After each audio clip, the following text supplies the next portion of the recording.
sometimes get asked, you know, do you feed your horses treats? And the answer is yes, I never used to. But there's something I want to talk about this particular horse here. So this is Sherlock. He's the horse I got a few years ago that was, hello mister, how you going? That was very shut down. And I used to feed him a lot of treats to try to get him to engage with me a little bit more. You know, he was out in a pasture, and if you see on the end over here is Bundy. So this is Chance the foal. That's Bella, his mum, and Bundy's over there on the end. And if you see Bundy's expression, he doesn't need any help being kind of in your face sort of thing. But I used to go out in the pasture and just give cookies to Sherlock here all the time, but it didn't seem to engage in that much. Like, he wasn't just like, hey, how you going? And that's the only reason I was doing it. You know, feeding cookies is not for us. Hey, Mr. Chance, how you going? Feeding cookies is not for us. I think it's for them. Is it going to help? Hey, mister. And so it was interesting, feeding him cookies didn't really get him all that engaged.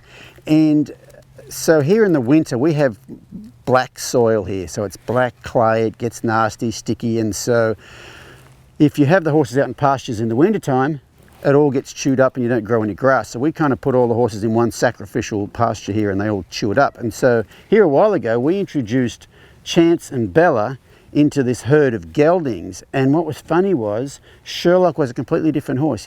It's like he had a job in life, and his job is to be the father of this whole herd. And you might notice he's up here and Bundy's down there. So he's basically the protector. This is his mare and foal. And since he's had this herd, he's been a lot more present. His ears are up all the time. He's on guard a lot more. He used to kind of just stand around and be inside his head, and he's on guard a lot more.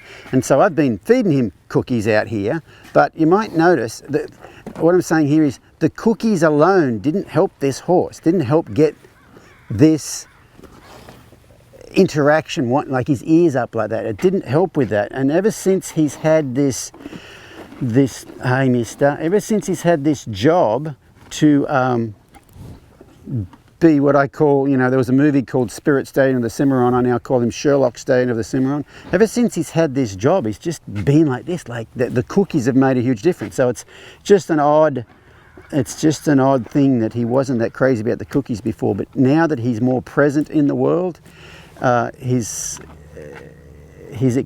comes over. He never used to do that. You'd go in to give him cookies in the pasture, and you walk up and you kind of stand off, and you'd have to walk up and stick it in his mouth. And now he's like, hey, how you going? I love this. Okay, I love this with him because it's the opposite of what he used to do. So if you think about, if you've watched any of the videos on the principles of training, one of the principles is do the opposite. If you haven't seen that, we'll put the playlist hyperlink right here, you can watch those. But one of the principles is do the opposite. And this horse being so standoffish, I would want him to be really, really almost in your face, whereas like old Bundy over there, he can be almost a little bit too much in your face.